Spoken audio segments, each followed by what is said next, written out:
శ్రీ గురుదత్త జై గురుదత్త. శ్రీ మహాగణాధిపతయే నమ. శ్రీ సరస్వత్యై నమ. శ్రీపాదవల్లభాయ నమ. ఆధ్యాత్మిక బంధువులకి, దత్త బంధువులకి అంతమందికి కూడా కృతజ్ఞతాపూర్వక అభివందనాలు తెలియచేసుకుంటూ, ఇవాళ మనం భగవాన్ రమణ మహర్షుల వారి యొక్క దివ్య లీలల వైభవంలో 12వ రోజు మనం స్మరణం చేసుకుంటున్నాం. ముందుగా అరుణాచల శివ, అరుణాచల శివ, అరుణాచల శివ, అరుణాచల శివ, అరుణాచల శివ, అరుణాచల శివ, అరుణాచల శివ, అరుణాచల శివ, అరుణాచల శివ, అరుణాచల శివ, అరుణాచల శివ, అరుణాచల శివ, స్మరణ అరుణాచల శివ. భగవానుల వారి జీవిత చరిత్ర మొట్టమొదట ఆంగ్ల భాషలో రాసిన వారు బివి నరసింహ అయ్యర్. ఇతను సేలం వాస్తవ్యులు. ఇతను వృత్తిరీత్యా న్యాయవాది మరియు రాజకీయ నాయకులు కూడాను. శాసనసభ్యులు, సంస్కృత వేదాంత వాంగ్మయంలో మహాప్రావీణ్యత సంపాదించినవారు. ఇతనికి 2 కొడుకులు. వారిద్దరూ ఒకే రోజున నీటిలో మునిగిపోయి చనిపోయారు. ఆ దుఃఖంలో ఆయన సన్యాసం తీసుకుని 1928లో రమణాశ్రమానికి వచ్చి 3 ఏళ్ళు ఉండి భగవాన్ జీవిత చరిత్ర రాశారు. ఆ తర్వాత ఉపదేశసారం రాశారు. స్వామి భక్త పరాయణులలో నరసింహ అయ్యర్ ఒకరు. ఆయన రాసినటువంటి భగవాన్ జీవిత చరిత్ర దేశ విదేశీయుల్ని నేడు ఆకర్షిస్తున్నది కూడా. భగవానుల వారి జీవిత చరిత్ర తమిళ భాషలో రాసిన వారు శ్రీ శుద్ధానంద భారతి. ఆయన మొదటి నుంచి పత్రికా విలేకరిగా ప్రసిద్ధికెక్కినవారు. స్వదేశాభిమాని. ఆయనకు ప్రకృతి వైద్యం బాగా తెలిసినవారు. కొన్నాళ్ళు గురుకులం నడిపారు. గొప్ప పండితులు, బహుగ్రంథకర్త, చాలా చురుకైన వారు. ఆయన మొదట భగవాన్ దర్శనానికి వచ్చినప్పుడు భగవాన్ గణపతి శాస్త్రి గారితో వచ్చింది భారత శక్తి గ్రంథకర్త అని అన్నారట. భగవాన్ అన్న మాటలు భారతీ స్వాముల వారు విని పరమానంద భరితులయ్యారు. ఆయన కేవలం స్వామి దర్శనానికి వచ్చి అప్పుడే స్వామిపై కొన్ని శ్లోకాలు రాశారు. 6 నెలలు ఉండి రమణ విజయం అనే పుస్తకాన్ని వ్రాశారు. 1923లో భగవాన్ బంధువర్గంలో వారైన విశ్వనాథ బ్రహ్మచారి శ్రీ రమణాశ్రమానికి వచ్చారు. అప్పటికాయన వయసు 19 ఏళ్ళు. గణపతి శాస్త్రి గారి సాహిత్యం చదివి ఉత్తేజితులై ఇంకా ఎన్నో సంస్కృత గ్రంథాలు చదివి కవిత్వం రాసేవారు. భగవాన్ ఆయన చూసి, నువ్వు తల్లిదండ్రుల అనుమతి తీసుకు వచ్చావా అని అడిగారట. దానికి ఆయన, నేను భగవాన్ మాదిరిగానే చీటీ రాసి ఇంట్లో చెప్పకుండా వచ్చాను. కానీ నేను ఎక్కడికి వెళ్ళేది వారికి తెలుసు. అయినా నాకు ఇక్కడ పాత వెంకట్రామన్ కనిపించలేదు అన్నారు. దానికి భగవాన్, వాడెప్పుడో అదృశ్యమైపోయాడు అని, కనీసం నీకు సంస్కృతం అయినా వచ్చు. ఇల్లు వదిలి వచ్చేటప్పటికి నాకు అది కూడా రాదు అన్నారు. అయితే మునగాల వెంకట్రామయ్య గారు ప్రభుత్వ ఉద్యోగి. ఆయన తెలుగువారైన తమిళం, ఆంగ్లం, సంస్కృత భాషల్లో మంచి ప్రావీణ్యత కలిగిన వారు. ఆయన సన్యాసం తీసుకుని 1925 ప్రాంతంలో రమణాశ్రమం చేరారు. రమణానంద సరస్వతిగా తన పేరు మార్చుకున్నారు. 1935-39 మధ్యకాలంలో భగవాన్ భక్తుల, యాత్రికుల, అనుచరులకు మధ్య జరిగిన సంవాదాలని, చర్చల్ని, తర్కాలని, ప్రశ్నోత్తరాల సమాచారాన్ని సేకరించి టాక్స్ విత్ మహర్షి అనే గ్రంథంగా మార్చారు. ఇంగ్లీష్లో భగవాన్ తత్వాన్ని తెలిపే గొప్ప గ్రంథం ఇది. అందులో ఎందరో ప్రముఖ వ్యక్తులు, పరిశుద్ధ గ్రంథాలు, అనేక శాస్త్ర విషయాలు పరిచయం అవుతాయి.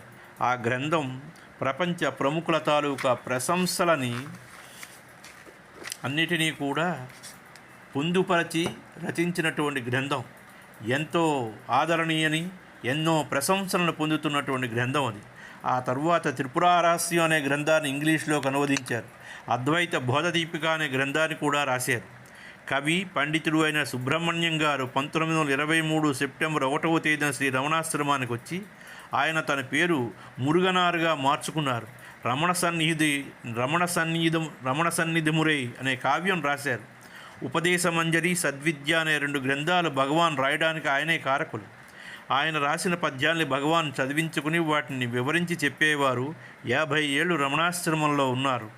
అలాగే ఓరుగంటి వెంకటకృష్ణయ్య గారు కృష్ణ భిక్షు భగవాన్ను దర్శించి ఆశ్రమవాసి అయి భగవాన్ జీవిత చరిత్ర శ్రీ రమణలీల తెలుగులో రాశారు. భగవాన్ల వారిపై కొన్ని పాటలు కట్టారు. ఆయన సోదరులైనటువంటి Ramachandra Kaundinya the talks with Maharshi తెలుగులోకి అనువదించారు.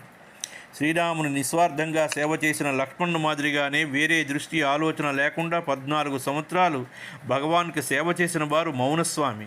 ఆయన విద్యావంతులు, న్యాయవాదులు. భార్య చనిపోయిన దుఃఖంలో జీవితం మీద విరక్తి కలిగి శ్రీ రమణాశ్రమం వచ్చారు. ఒక్క భగవాన్తో తప్ప తక్కిన కాలమంతా మౌనంగా ఉండేవారు. భగవాన్ పర్యవేక్షణలో శ్రీ రమణాశ్రమ ఉత్తర ప్రత్యుత్తరాలన్నీ ఆయనే చూసేవారు. ఊళ్ళో భిక్ష ఎత్తి రోజుకో పూట తిని ఏ ఇంటి అరుగు మీదనో ఏ ఆలయం మెట్ల మీదనో సత్రం వరండాలోనో నిద్రిస్తూ నిరాడంబర జీవితం గడిపారు. ఆయన్ని చూసి భగవాన్ తర్వాత భగవాన్ అంతటి వారు అనుకునేవారు. ధనవంతులు ఆయన చేతికి డబ్బు ఇస్తే దాన్ని ఆశ్రమంలో జమ కట్టించేవారు. భగవాన్ సమాధి అయిన తరువాత ఆశ్రమ అధికారులతో పొత్తు కుదరక అనేక విషయాల్లో ఏకీభవించక వ్యతిరేకించేవారు. ఆ రోజుల్లో భగవాన్ సమాధిపై ఉన్న పూరి పాక తగలబడింది. దానికి కారణం మౌనస్వామిని ఆశ్రమాధికారులు ఫిర్యాదు చేయడంతో ఆయన్ని పోలీసులు అదుపులోకి తీసుకున్నారు. జైలు నుంచి బయటకు వచ్చిన తర్వాత ఆశ్రమం ఎదురుగా ఉన్న ఓ జీర్ణ కుటీరంలో ఉండేవారు. క్రమంగా ఆయన ఆరోగ్యం క్షీణించింది. బంధుమిత్రులు రమ్మనమని ఎంతమంది బతిమాలినా భగవాన్ ఎక్కడా నాతో ఉన్నారో అనేవారో. మౌనస్వామి అటువంటి అచంచల ఆత్మవిశ్వాసంతో ఒంటరిగా నిలబడిన యోధుడు మౌనస్వామి. ఆయనకు గురువే సర్వస్వం. చివరకు ఆయన ఆ కుటీరంలోనే కన్ను మూశారు. రెండవ ప్రపంచ యుద్ధంలో మేజర్గా పనిచేసినటువంటి చాడ్విక్ అనే యూరోపియన్ యుద్ధంలో రక్తపాతం చూసి భరించలేక విరక్తి చెంది తత్వాన్వేషి అయి భగవాన్ గురించి విని రమణాశ్రమానికి చేరుకుని స్థిరపడ్డారు. తన పేరు సాధు అరుణాచలంగా మార్చుకున్నారు. ఆశ్రమ ఆవరణలో ఒక కుటీరం నిర్మించుకుని భగవాన్ సమాధి అయిన తర్వాత వేదపారాయణ ఆగిపోతే వేద పాఠశాల ఏర్పాటు చేశారు. మాతృభూతేశ్వరాలయంలో శ్రీచక్ర పూజ ఆరంభింపచేశారు. ఆయన నిగర్వి, నిరాడంబర జీవి, నిర్మల స్వభావులు, స్వామి భక్తిపరాయణులు. పూనాలో బాబాజాన్ ఆశీర్వాదం పొంది కాశీలో హరిలాల్ బాబా అనుగ్రహం సంపాదించి అరవిందుల దయ పొంది బుద్ధగయలో 7 ఏళ్లు సాధన చేసినటువంటి శ్రీమతి తల్ఖ్యార్ ఖాన్ భగవాన్ని దర్శించి రమణనగర్లో ఇల్లు కట్టుకుని స్థిరపడ్డారు. ఆశ్రమ అభివృద్ధికి అనేక విధాలుగా తోడ్పడ్డారు. ఎందరో మిత్రుల్ని భగవాన్ సూచించిన సాధన వైపు దృష్టి మరల్చారు. హరి డిక్మన్ పాశ్చాత్యులు. ఆయన చిన్నప్పటి నుంచి యోగాభ్యాసం చేసినవారు. వారు లట్వియా దేశానికి చెందినవారు. తుకుం పట్టణవాసి. భగవాన్ భక్తులు. బ్రిటిష్ భాషలో నేనెవడని ఉపదేశసారం అనే 2 పుస్తకాలు అనువదించారు. ఆయన బ్రహ్మచర్య దీక్షాపరులు. ఆర్యవేదాంతంపై అభిమానం కలిగినవారు. లట్వియా దేశానికి ఇండియాకు అన్ని విధాల సన్నిహిత సంబంధం ఉండాలనేదే ఆయన ఆకాంక్ష. సంస్కృతం, ఇంగ్లీషు నేర్చుకున్నారు. ఆర్య విజ్ఞానం ఆకలింప చేసుకోవడానికి కొంత హిందీ కూడా నేర్చుకుని వివేకానందుని తాలూకా గ్రంథాలు చదివి అర్థం చేసుకున్నారు. వేదాంతంలో అద్వైతమే చివరికి సోపానమన్నారు. గుర్రం వెంకట సుబ్బరామయ్య గారు భగవానికి చాలా సన్నిహితంగా ఉంటూ ఆయన మహావిద్యావంతులు. రమణగీతకి తెలుగు పద్యాలు వ్రాశారు. ఆయన కోసం భగవాన్ భగవద్గీతలోంచి కొన్ని శ్లోకాలు ఏరి భగవద్గీత రత్నమాలిక అని పేరు పెట్టారు. మౌరిస్ ఫ్రీడ్మన్, పోలిష్ జ్యూ సూక్ష్మగ్రాహి, ఆత్మసిద్ధి కోసం భగవాన్ని అర్థించారు. ఆయన తర్కం అంతా విని be still and know that I am God అన్నారు. Be still and I know that I am God అనే బైబిల్ వాక్యాన్ని చెప్పారు. భగవాన్ అంటే తర్కం వ్యర్థమని, నిశ్చలత్వం ముఖ్యమని భగవాన్ సూచనగా తీసుకున్నారు. ఆయన కోహెన్ అనే జ్యూ గురురమణ అని ఇంగ్లీష్లో గ్రంథం రాశారు. డాక్టర్ సేన్ అనే ఫ్రెంచ్ ఆమె, డాక్టర్ మీసు, డంకన్, గ్రీన్ లీస్ మొదలైన విదేశీయులు భగవాన్ భక్తులు. అర్థర్ ఆస్ బోర్న్, మిస్ మెస్టన్ మొదలైనటువంటి పాశ్చాత్యులు భగవాన్ని నమ్ముకుని రమణనగర్లో స్థిర నివాసం ఏర్పరచుకున్నారు. అలాగే గిద్దలూరు నరసింహారావు గారు అరుణాచల పంచకం, సద్విద్య అనే 2 పుస్తకాలను తెలుగులోకి ద్విపదగా రాశారు. చింతాదీక్షితులు గారు భగవాన్ మీద చాలా రాశారు. దేవరాజ మొదలయ్యారు day to day with Bhagavan అనే గొప్ప గ్రంథం రాశారు. ఇంగ్లీష్లో సూరినాగమ్మ గారు శ్రీ రమణాశ్రమ లేఖలు రాశారు. రమణ భక్తులు రామస్వామి పిల్లి, రాజేశ్వరానంద, కుంజస్వామి, సాంబశివరావు, శ్యామ అయ్యర్, సత్యానంద స్వామి, వెంకటరత్నం, అన్నామలై స్వామి, కృష్ణస్వామి, జగదీష్ స్వామి, జగదీష్ శాస్త్రి, రమణపాదానంద, రాజయ్యర్ మొదలైన వారు భగవానుల యొక్క సమకాలికులు. భగవాన్ దివ్యత్వం జ్వాలలాగా ఆయన పరిత్యాగం అపారమైనటువంటి వారి శక్తి సంపద, వ్యక్తిత్వపు సత్తా, అపార మేధా సంపత్తి చలాన్ని ఆకర్షించగా చలం విద్యార్థులకు, ఉపాధ్యాయులకి, సాధ్యాయులకు, మా ఉపాధ్యాయులకి, మిత్రులకి, ఆప్తులకి, ఆశ్రితులకి, రచనలకు, ప్రచురణలకు, పాఠకులకు, ప్రభుత్వానికి, అందరికీ, అన్నింటికీ అభినవ నోవా మాదిరిగా 1950లో జనవరిలో విజయవాడకు ఫేర్వెల్ చెప్పి స్థిర నిశ్చయ భావంతో అరుణాచలం చేరి భగవాన్ శ్రీ రమణ మహర్షి సూచించినటువంటి విచార మార్గాన సౌరిన్ గారితో కలిసి సాధన చేసి ఆత్మవిచారతత్వాన్ని తన కలం బలంతో మరింత సూటిగా, శక్తివంతంగా, సులభంగా, సౌందర్యవంతంగా అక్షరాల్లో అనేక గ్రంథాలుగా, ఉత్తరాలుగా, కావ్యాలుగా అభిషేకించారు. చలం సౌరిన్ ఆధ్వర్యంలో శ్రీ రమణస్థాన్ గొప్ప ఆశ్రమంగా రమణనగర్లో ఏర్పడి ఎందరో రమణ భక్తులకే కాక ఇంకెందరికో ఆశ్రయం ఇచ్చి ఆదుకుంది. ఓ 30 ఏళ్ళు అరుణాచలంలో దేదీప్యమానంగా వెలిగింది. భగవాన్ సమక్షంలో ఎవరు ఏ భేదం చూపడానికే వీల్లేదు. ఎన్నో కలతలతో కూడిన ప్రపంచం ఆయన పాదాల ముందు ప్రణమిల్లి ప్రేమతో కౌగిలించుకునేది.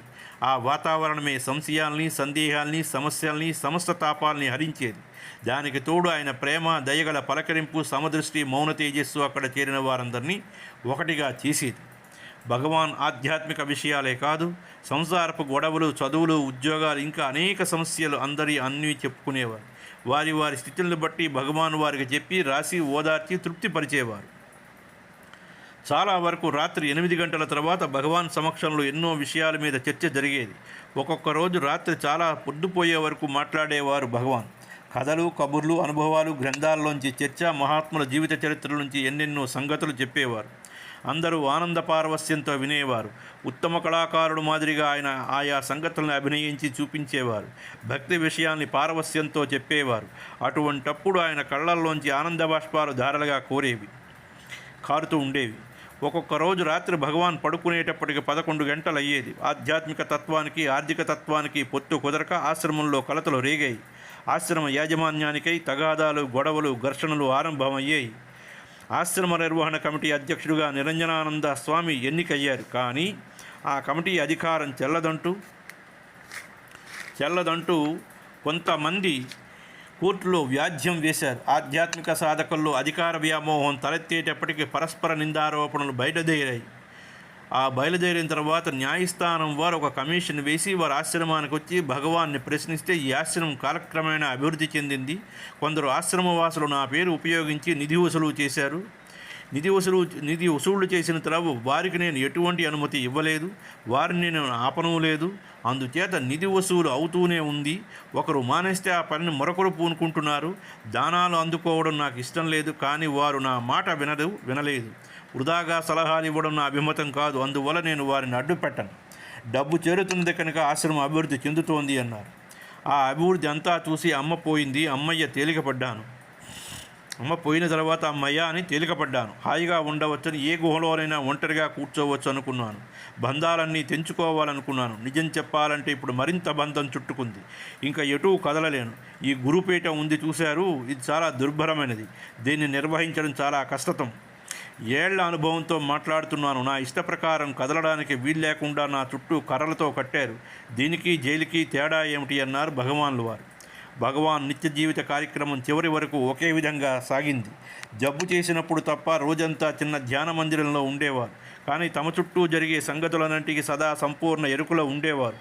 ఎవరైనా ఆశ్రమాధికారులతో తగాదాలు పడి ఆశ్రమ నిబంధనలు కంటకంగా ఉన్నాయని భగవాన్తో ఫిర్యాదు చేసినా ప్రయోజనం లేకపోయేది.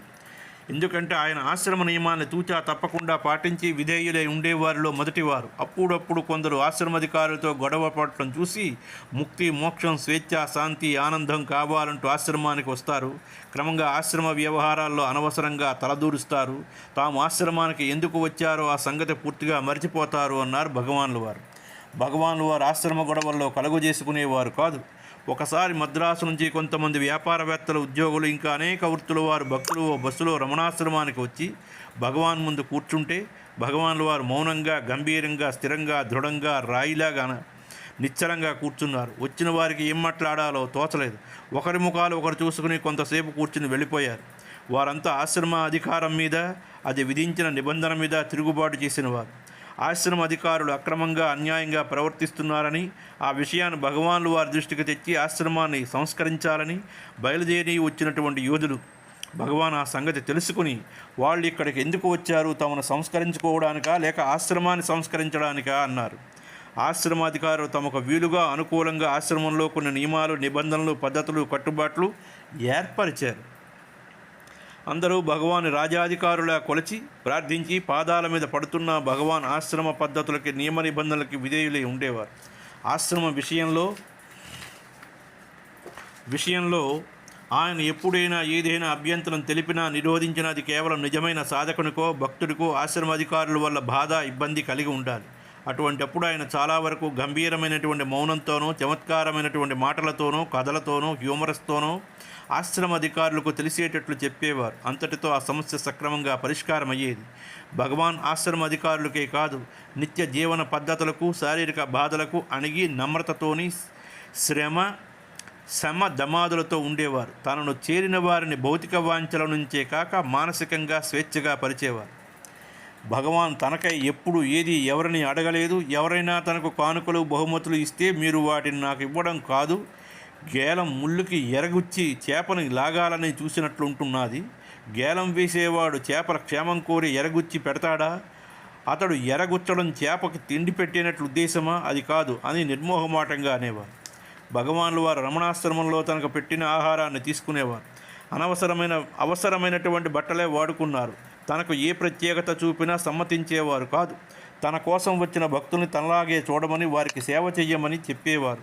ఆశ్రమవాసులకు ఆ సంగతి చాలామందికి సమ్మతి అయ్యేది కాదు. అయినా వారికి సద్వర్తన, సమదృష్టి నేర్పడానికి భగవాన్ తరచూ సరిగా తిండి తినేవారు కాదు, కాఫీ వంటివి తాగేవారు కాదు. అవన్నీ వారి దృష్టిని ఆకర్షించడానికే కానీ ఆగ్రహంతో చేసినవి మాత్రం కావు.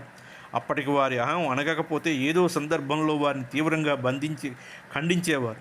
అయినప్పటికీ వారు ఇంకా మూర్ఖంగా ప్రవర్తించినా, తన ప్రత్యేకత చూపిన భగవాన్ మౌనం వహించేవారు, గంభీరంగా ఉండిపోయేవారు. ఇంకా అవసరమైతే వారి అజ్ఞానం మీద గట్టిగా అరిచి కేకలు వేసేవారు. ఒకసారి తన కోసం ఫ్యాన్ వేస్తే అంగీకరించగా అందరికీ ఫ్యాన్స్ పెట్టమన్నారు. గతిలేక ఆశ్రమాధికారులు అందరికీ హాల్లో ఫ్యాన్లు ఏర్పాటు చేశారు. ఒక్కొక్కసారి ఎవరైనా తప్పుగా ప్రవర్తించినా, చెడుగా నడిచినా, పక్షపాతం చూపించినా, ముఖ్యంగా తనకు పరిచర్య చేయడానికి సిద్ధపడిన వారి విషయంలో భగవాన్ కోపం పడేవారు. కానీ చిన్న చిన్న తప్పుల్ని తెలియక చేసిన వాటిని క్షమించేవారు. కానీ ఆయన చుట్టూ చేరి ఎన్నేళ్ళు పడి ఉన్నా, ఎంత చదివి విని తిరిగి చేసిన అనుభవం ఉన్నా, ఆయన నేర్పదలుచుకున్న ప్రేమ, సమత్వం ఎవరికి ఎంత అబ్బాయో, సమస్త చరాచరాలను ఈశ్వర స్వరూపంగా చూడమని, అంతా ఈశ్వరుడికి అర్పించమని, అనాలోచిత చిత్తులై జీవించమని భగవాన్ గట్టిగా నొక్కి చెప్పేవారు. తనకు సేవ చేయడం కన్నా తన బోధన ప్రకారం నడవడం ముఖ్యమనేవారు భగవాన్. ఆయన చూపే ఆగ్రహం తమపై అపార కరుణ వల్లనేనని తెలుసుకున్నటువంటి వాళ్ళు ఎంతమంది? ఈ ఆగ్రహం వల్ల వేదపారాయణ జరుగుతున్నా, పాట సాగుతున్నా, భోజనానికి గంట కొట్టగానే భగవాన్లు వారు లేచి దయతో భిక్షకి గంట కొట్టారు. మనం ఆలస్యం చేస్తే పెట్టకుండా నిరాకరించడంలో వారికే న్యాయం ఉంటుంది కాబట్టి త్వరగా భోజనానికి వెళదాం అని బయలుదేరేవారు. ఆశ్రమంలో మాంసాహారం పూర్తిగా నిషేధం. కానీ భగవాన్ ఎన్నడూ మాంసాహారం మాట ఎత్తలేదు. అడిగిన వారికి సాత్విక ఆహారం సంగతి చెప్పారు. మితాహారం, మిత నిద్ర, మిత భాషణ మంచిదన్నారు. భగవాన్ వారు చాలాసార్లు విస్తరలో వడ్డించినటువంటి పదార్థాలన్నీ కూడా కలిసి తినేవారు. నెమ్మదిగా భోజనం చేసేవారు. వడ్డించినవన్నీ శుభ్రంగా పూర్తిగా తినేవారు. ఒక్క మెతుకు కూడా విడిచిపెట్టకుండా తినేవారు. భగవాన్లు వారు అనారోగ్యంతో ఉన్నప్పుడు రాత్రి బాగా పొద్దుపోయిన తర్వాత మధ్యాహ్నం వేళ విశ్రాంతి వేళ భగవాన్ దర్శనానికి ఎవరైనా వస్తే ఆశ్రమాధికారులు అనుమతి ఇచ్చేవారు కాదు. కొన్నాళ్ల తర్వాత ఆ సంగతి తెలిసి నా కోసం అన్ని వేళలా ప్రజలు వస్తారు, దర్శన సమయం అంటూ పెడితే వారు తిరిగి వెళ్ళిపోవలసి వస్తుంది. దర్శనానికి కాలం ఏమిటి, టైం ఏమిటి? మీరు వాళ్ళను లోపలికి రానియకపోతే నేనే వెళ్ళి వరండాలో కూర్చుని వాళ్ళని కలుసుకుంటాను. మీ హాలు, తలుపులు అవి మీరు చూసుకొని వేసుకోండి అన్నారు భగవాన్లు వారు. భగవాన్ వారు ఆశ్రమంలో అందరితో పాటు ఒకరిగా ఉండేవారు. ఎప్పుడూ ఏదో ఒక పని చేస్తూనో, ఏదో ఒక పుస్తకం చదువుతూనో, రాసుకుంటూ, వినేవారికి ఏదో ఒకటి చెబుతూ, వింటూనో ఉండి, తన చుట్టూ జరిగే ప్రతిదానికి సర్వసాక్షిగా ఉండి పర్యవేక్షిస్తూ, పరిశీలిస్తూ ఉండేవారు. కొన్ని సందర్భాల్లో మితిమీరిన వారి అహం గమనించి భగవాన్లు వారు గట్టిగా మందలించేవారు. భగవాన్ కోపడ్డారంటే కోపం నటించారని, లేక విషయంలో కోపం చూపేవారిని అన్వయించుకోగలగాలి. ఈ అపార్థానికి చోటివ్వరాదు. బిడ్డని సరిదిద్దాలని తల్లి కోపం పడుతుంది. కోపడ్డప్పుడు కానీ, అంతకు ముందు కానీ, తర్వాత కానీ ఆమె హృదయంలో బిడ్డ పట్ల ఎటువంటి చెడు తలంపు, ఆలోచన, భావన ఉండదు. ఉండేది ప్రేమ ఒకటే మాత్రమే. భగవాన్ తన పరిధిలోకి వచ్చిన వారిని మీదనే కదా ఆయన కోపం చూపేది. అది నిజంగా మాతృవాత్సల్యమే కదా. అది అయ్యా సమాప్తం.